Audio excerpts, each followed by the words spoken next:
আসসালামু আলাইকুম। এটা হলো স্যামসাং A03s। এই সেটটা চার্জে লাগাইলে 0.5 0.6 রিডিং নেয়। এখন 10 পর্যন্ত সেন্সারে আপনার সেন্স দেখায়।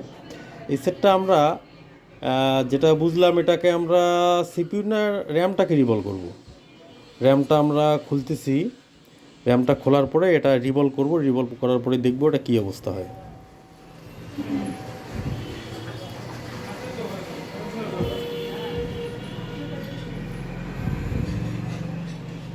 এই ধরনের কাজকাম হলে আপনারা আগে দেখবেন যে আপনার রিডিং কত পর্যন্ত ওঠে।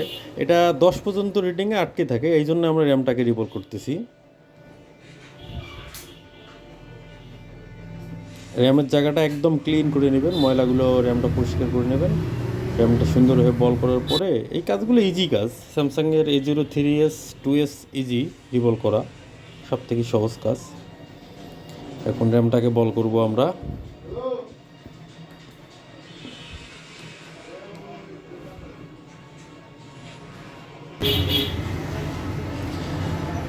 রিভলভ করার সময় আপনার 250 ডিগ্রি সেলসিয়াসে আপনার রিভলভ করবেন। এখন র্যামটা রিভলভ কমপ্লিট। আমরা এখন র্যামটা লাগাবো, লাগাই দেখবো এটার কী অবস্থা হয়।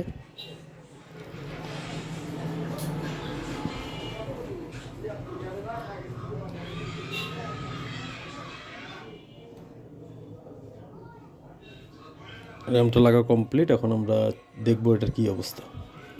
চার্জে লাগাবো, দেখবো। আলহামদুলিল্লাহ, সেটটা আমাদের চার্জিং লোগো আসছে, তার মানে এটা এখন চালু হবে।